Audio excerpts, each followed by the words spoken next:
तो चलिए आज आप सबको एक नई कहानी की ओर ले चलता हूं जो महाभारत की है। तो कृपा करके आप सब चैनल को सब्सक्राइब करने का कष्ट करें, धन्यवाद। तो सुनिए अर्जुन ने क्या प्रतिज्ञा ली थी।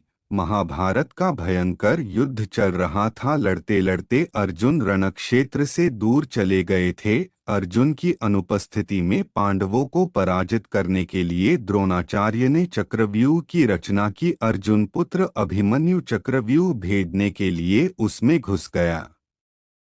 उसने कुशलतापूर्वक चक्रव्यूह के 6 चरण भेद लिए, लेकिन 7वें चरण में उसे दुर्योधन, जयद्रथ आदि 7 महारथियों ने घेर लिया और उस पर टूट पड़े। जयद्रथ ने पीछे से निहत्थे अभिमन्यु पर जोरदार प्रहार किया। वह वार इतना तीव्र था कि अभिमन्यु उसे सहन नहीं कर सका और वीरगति को प्राप्त हो गया।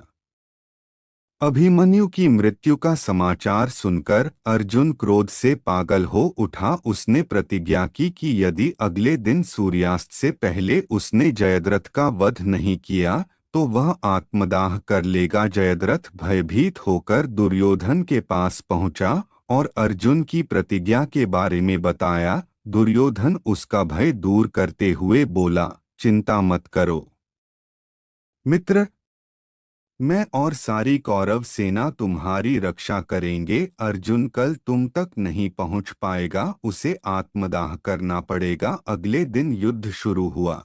अर्जुन की आंखें जयद्रथ को ढूंढ रही थीं, किंतु वह कहीं नहीं मिला। दिन बीतने लगा। धीरे धीरे अर्जुन की निराशा बढ़ती गई। यह देख श्री कृष्ण बोले, पार्थ, समय बीत रहा है और कौरव सेना ने जयद्रथ को रक्षा कवच में घेर रखा है। अतः तुम शीघ्रता से कौरव सेना का संहार करते हुए अपने लक्ष्य की ओर बढ़ो।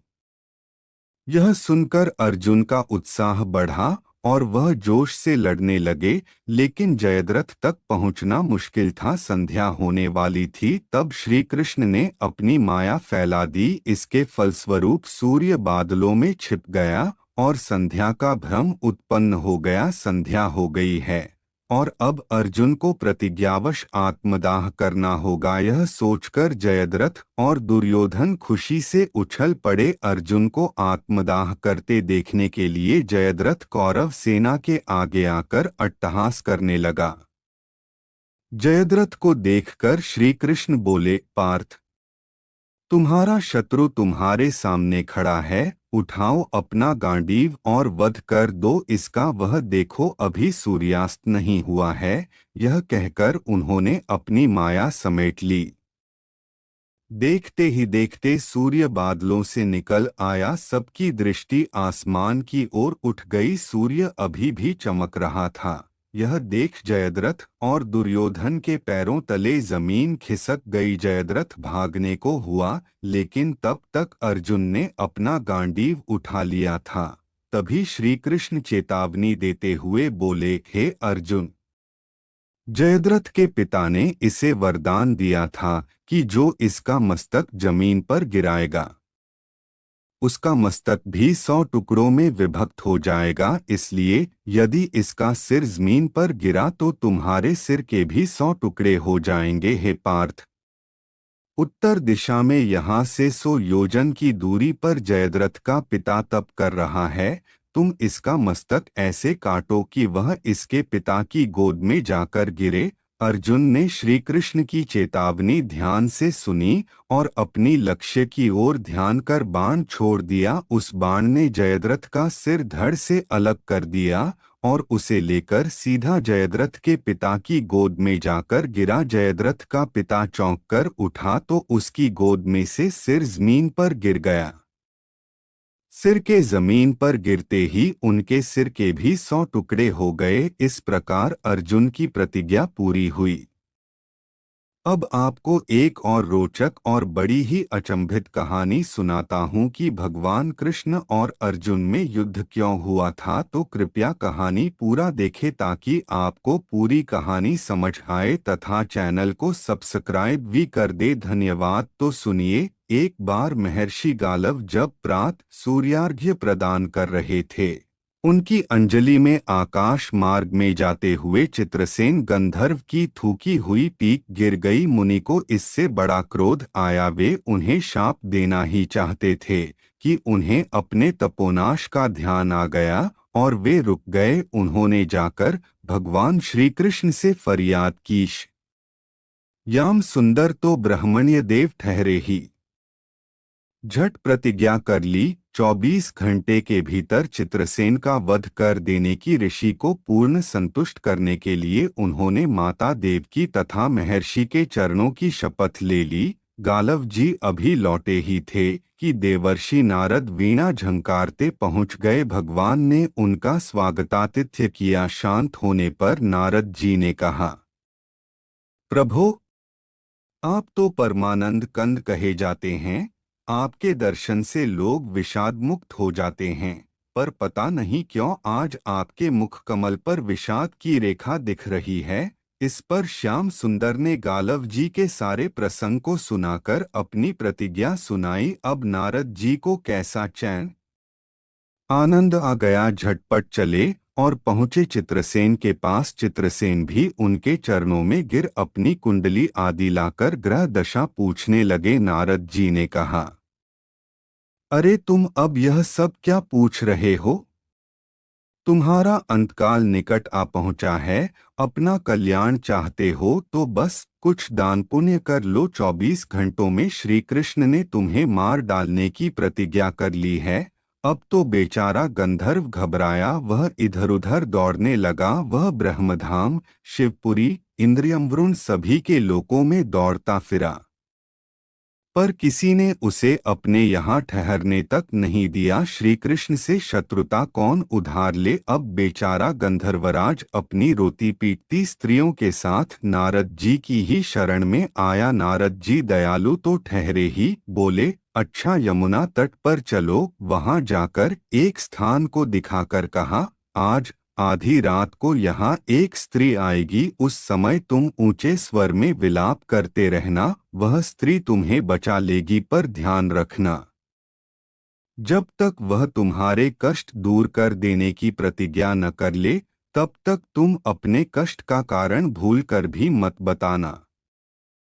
नारद जी भी विचित्र ठहरे। एक ओर तो चित्रसेन को यह समझाया, दूसरी ओर पहुंच गए अर्जुन के महल में सुभद्रा के पास। उससे बोले, सुभद्रे, आज का पर्व बड़ा ही महत्वपूर्ण है। आज आधी रात को यमुना स्नान करने तथा दीन की रक्षा करने से अक्षय पुण्य की प्राप्त होगी। आधी रात को सुभद्रा अपनी एक दो सहेलियों के साथ यमुना स्नान को पहुंची। वहां उन्हें रोने की आवाज सुनाई पड़ी। नारद जी ने दीनोद्धार का माहात्म्य बतला ही रखा था। सुभद्रा ने सोचा, चलो अक्षय पुण्य लूट ही लूं। वे तुरंत उधर गईं तो चित्रसेन रोता मिला। उन्होंने लाख पूछा, पर वह बिना प्रतिज्ञा के बतलाए ही नहीं। अंत में इनके प्रतिज्ञाबद्ध होने पर उसने स्थिति स्पष्ट की। अब तो यह सुनकर सुभद्रा बड़े धर्म संकट और असमंजस में पड़ गईं। एक ओर श्री कृष्ण की प्रतिज्ञा, वह भी ब्राह्मण के लिए, दूसरी ओर अपनी प्रतिज्ञा। अंत में शरणागत त्राण का निश्चय करके वे उसे अपने साथ ले गईं। घर जाकर उन्होंने सारी परिस्थिति अर्जुन के सामने रखी। अर्जुन का चित्रसेन मित्र भी था। अर्जुन ने सुभद्रा को सांत्वना दी और कहा कि तुम्हारी प्रतिज्ञा पूरी होगी। नारद जी ने इधर जब यह सब ठीक कर लिया, तब द्वारका पहुँचे और श्री कृष्ण से कह दिया कि महाराज, अर्जुन ने चित्रसेन को आश्रय दे रखा है, इसलिए आप सोच विचार कर ही युद्ध के लिए चले। भगवान ने कहा, नारद जी, एक बार आप मेरी ओर से अर्जुन को समझाकर लौटाने की चेष्टा करके तो देखिए। अब देवर्षि पुन दौड़े हुए द्वारका से इंद्रप्रस्थ पहुँचे। अर्जुन ने सब सुनकर साफ कह दिया, यद्यपि मैं सब प्रकार से श्री कृष्ण की ही शरण हूँ और मेरे पास केवल उन्हीं का बल है, तथापि अब तो उनके दिए हुए उपदेश क्षात्र धर्म से कभी विमुख न होने की बात पर ही दृढ़ हूँ। मैं उनके बल पर ही अपनी प्रतिज्ञा की रक्षा करूँगा। प्रतिज्ञा छोड़ने में तो वे ही समर्थ हैं। दौड़कर देवर्षि अब द्वारका आए और ज्यों का त्यों अर्जुन का वृत्तांत कह सुनाया। अब क्या हो। युद्ध की तैयारी हुई। सभी यादव और पांडव रणक्षेत्र में पूरी सेना के साथ उपस्थित हुए। तुमुल युद्ध छिड़ गया, बड़ी घमासान लड़ाई हुई पर कोई जीत नहीं सका। अंत में श्री कृष्ण ने सुदर्शन चक्र छोड़ा, अर्जुन ने पाशुपतास्त्र छोड़ दिया। प्रलय के लक्षण देखकर अर्जुन ने भगवान शंकर को स्मरण किया। उन्होंने दोनों शस्त्रों को मनाया।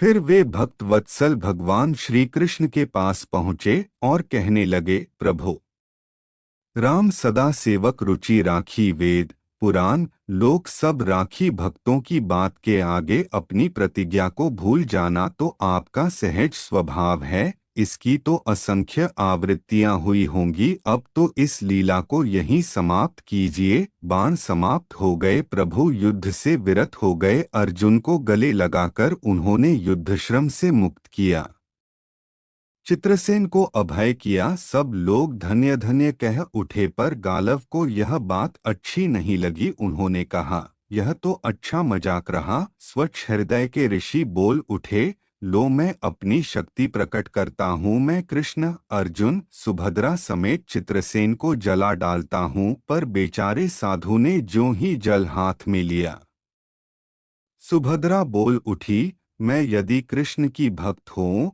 और अर्जुन के प्रति मेरा प्रतिव्रत्य पूर्ण हो तो यह जल ऋषि के हाथ से पृथ्वी पर न गिरे। ऐसा ही हुआ। गालव बड़े लज्जित हुए। उन्होंने प्रभु को नमस्कार किया और वे अपने स्थान पर लौट गए। तदनंतर सबो अपने अपने स्थान को पधारे।